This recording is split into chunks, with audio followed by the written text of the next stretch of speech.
Now, before we're gonna explore this pretty advanced music theory concept, I'm first gonna have to explain this very key detail. You probably already know your minor shape. Let's take A for this example.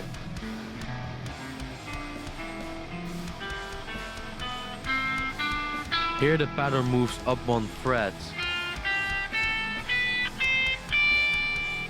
Now to build up to the next scale, we're gonna use the roots on the A string, and then it's gonna look like this. And again it moves up on frets. And now we're gonna add the notes on the E string, and then you're gonna get a whole different scale.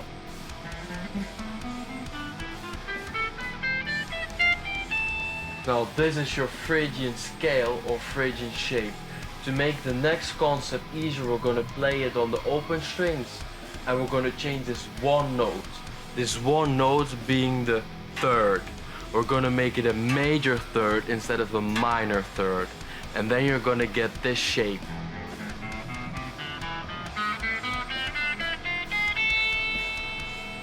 Now congratulations, you've now unlocked your Phrygian Dominant shape, which is one of the modes of Harmonic Minor. A video on the modes of Harmonic Minor is gonna come up pretty soon, so subscribe for that. However, you just have to know that you've just now unlocked this pretty exotic scale. But we're gonna have this one problem. By changing this one note, we've not only changed the scale shape, but we also changed the chords that we can use.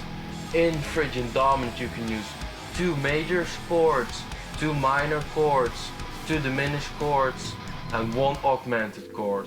Let me put this into context. In all modal scales there are 7 notes that we can play, so there are 7 roots notes that we can use to create 7 chords. To make this visualization easier for you all, I'm going to show you the chords using the open shape or roots position that you are by now are all familiar with. The 1 chord is major. This is different from normal Phrygian. There the 1 chord is minor. Also you can make the 1 chord a dominant chord, which is the reason why Phrygian Dominant is Phrygian Dominant, because it has a dominant chord as the 1 chord. The 2 chord is major, which is a magical chord, because if you want the cheap way to create Phrygian Dominant, use the 2-1 chord progression, then bon appetit. The 3 chord is diminished. The diminished chord is created by flattening the 3rd and the 5th. The 4th chord is minor. This is the chord that you can use to create the harmonic minor sounds if you make this chord the priority. The 5th chord is diminished. The 6th chord is augmented. The augmented chord is created by the roots, a sharpened 5th, and a 3rd. The 7th chord is minor. Now, before I'm gonna show you how to use Phrygian Dominant in a songwriting context, take your guitar, bass, piano or other instrument and groove through E Phrygian Dominant with me.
In music, nothing can be wrong, so here are some tips that you can use to bring Phrygian Dominant aspects to life. Tip number 1, you have to use the one chord in your chord progressions. If you want to create Phrygian Dominant in one key, then you have to use the one chord of that key. This will make it easier for people to distinguish it from the other modes of harmonic minor. Tip number 2, in terms of chord progressions, you have a lot more choice in chords. A general rule is the more diminished and augmented your chord choices are going to be, the more dark and washy your progressions are going to sound like. Tip number 3, melodies are easy to create in Phrygian Dominant. A general rule of thumb with creating melodies in Phrygian Dominant is we have these half steps.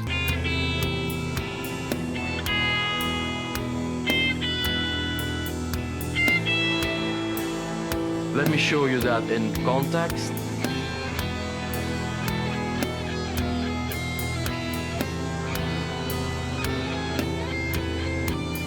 And we also have these larger melodic steps.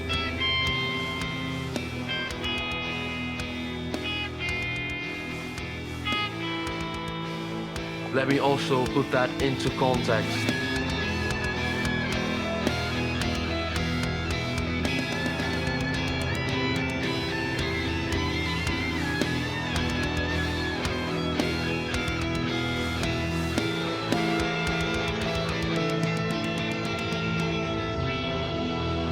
Tip number 4, use that exotic sound to your advantage. Phrygian Dominant is used in a lot of Spanish type of music. If you want to make that type of music, then use a nylon string guitar. Also in the intro I've created a metalcore riff using Phrygian Dominant. Metal and metalcore likes to use that O1-O combination for those genty boy riffs. And they like to use those diminished and augmented chords for their dark sound. Here's the metalcore riff using those principles.